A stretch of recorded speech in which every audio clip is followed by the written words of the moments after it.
Well, we still have more fight to close the gap from last Wednesday into Thursday's decline.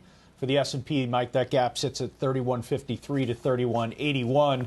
The composition of today's tape shows weakness in what had been kind of those dash for trash leaders. So if I look at the Dow, I see Exxon and Boeing and Chevron. They're underperforming today. Within the S&P, you have the cruise ships underperforming. And then for the Nasdaq, it's the airlines and Marriott. So the strength has to come from the old place. Your mega cap, technology-oriented names, they're going to have to carry the momentum to close the gap further. And on the other side of Chairman Powell's testimony, we'll get some more insight towards that and see if this sea of liquidity continues to drive asset prices higher. Yeah, Steph, obviously there's been a lot of day-to-day swings in that cyclical versus growth value kind of orientation, that interplay. I know which side of it you tend to prefer to play, but are we now back in a market where it's going to be kind of, high liquidity, low growth? That means the old growth leaders are going to be the ones to take us? Well, Mike, I've been talking about a barbell forever since the March lows. You do want to have some exposure to growth. You do want to have some exposure to secular growth, technology in particular.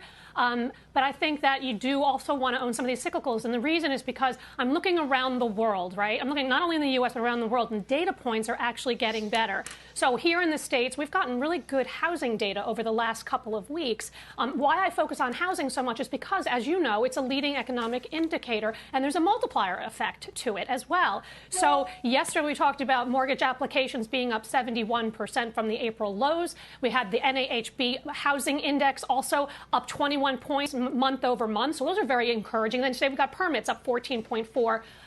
That's going to help June housing starts. And so that's very encouraging. But then I look at the Eurozone and I look at the auto sales in May up 3.2 million units on a SAAR basis. That's encouraging. I look at in China, air pollution and coal consumption. Those numbers are going higher, which shows that you're seeing better activity. So I come back to the economy is definitely recovering. You want to own stocks that have exposure to that. But certainly you want to also have exposure to secular growth at the same time. Did want to hit, Steph, the fact that you added exposure to UPS. That's a name that also got a bullish call today, a catalyst call, so to speak, out of Deutsche Bank, basically saying going to beat the number on this quarter. Is that the play? I hope so. I hope they beat the number. So I started buying it when Amazon said that they were kind of getting maxed out in terms of capacity, and I thought UPS certainly could benefit. But I do also think that this is a work-from-home theme, B2C for sure. We have to get B2B back for margins really to escalate higher. I think eventually you will, and that's why it's a work-from-home kind of a name. John, in your zone, I'm curious your thoughts. The market as a whole has not fully relaxed, even after kind of rebounding here. The VIX still in the mid-30s, yet at the same time, tremendous amount of volumes, probably from retail traders in the options market, speculating on some of these fast-moving names. How do you reconcile those things? You have the market somewhat on guard and professionals a little bit defensive, and yet you still have a lot of aggressive plays going on in the options market. Sure, Mike. A lot of aggressive plays. I mean, it's been across the board. I've got some unusual for you later. And the volumes there are 3 or 4 times normal volumes in these particular stocks that I'll highlight. But I'm really focused in on, Mike, some of the areas where that fast speculative money isn't flowing in as much, but these stocks are moving. To Steph's point, housing obviously is a big deal because of the employment implication, as well as the fact that, Lowe's and Home Depot, I'm trading a lot of Lowe's today.